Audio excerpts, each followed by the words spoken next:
You cancel the plan again. Not because something went wrong, not because you're sick, not because you should probably go, but because the idea of staying in, soft light on the wall, something warm in your hands, and absolutely zero social demands feels better than anything the outside world is offering tonight. And here's the strange part. You don't feel like you're missing out. You feel like you're arriving somewhere. But the world has a label ready for this. Lazy. Antisocial. Avoidant. Science, though, tells a very different story.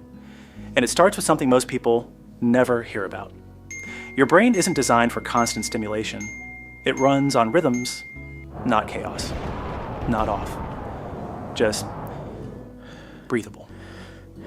That's why solitude can feel so strangely satisfying for some people. It's not absence. It's processing.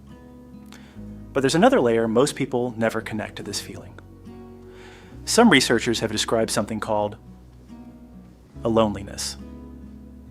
It's the discomfort of not having enough time alone. Just like loneliness is the distress of disconnection from others. A loneliness is the pressure that builds when you don't get enough space from them. So yes, your need to stay in sometimes isn't emotional withdrawal, it's psychological maintenance. Still, not everyone who prefers staying home is experiencing the same thing. That's where things get more interesting. For some people, home is not just comfort, it's control.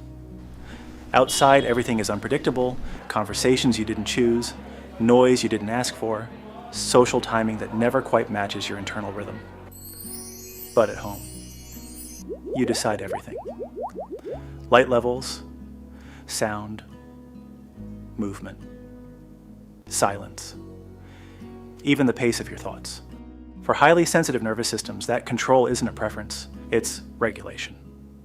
And when the environment matches the nervous system, something subtle happens.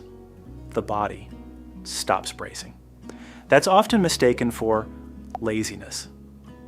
In reality, it's the absence of constant micro-survival mode. Here's where it gets even more misunderstood. People who spend meaningful time alone often score higher in creativity, introspection, and complex problem solving. Not because solitude magically gives them talent, but because it removes interruption long enough for deep cognition to surface. Ideas don't like noise. They like space.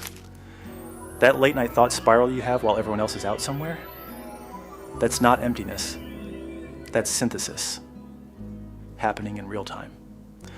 But let's not romanticize it blindly either. There's a line that matters. Some people stay home because it nourishes them. Others stay home because the outside world feels too heavy, too sharp, too demanding.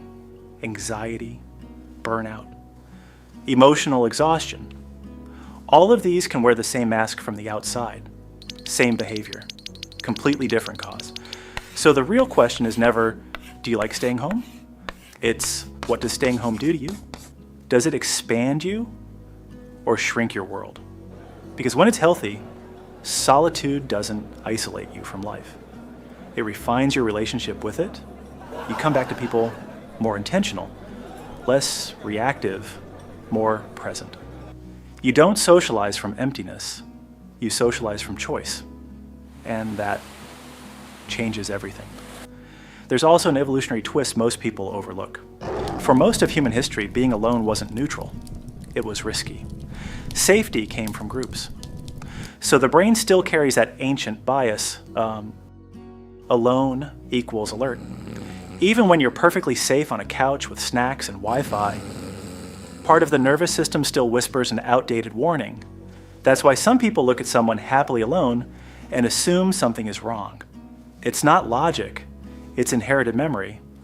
When you're comfortable alone, you stop choosing people out of need. You start choosing them out of clarity. You're not filling space, you're sharing it. That's why relationships built by people who enjoy solitude often feel different. Less frantic, less dependent, more honest. There's no hidden panic underneath the connection. Just two complete lives, overlapping by choice. So the next time you cancel a plan and feel that tiny pressure to explain yourself, you might not need a better excuse. You might just need a better understanding of what's actually happening. Your nervous system isn't rejecting the world. It's recalibrating itself so you can meet it properly later. And that quiet room you're sitting in, it's not the absence of life, it's one of the ways life gets processed properly before you step back into it again.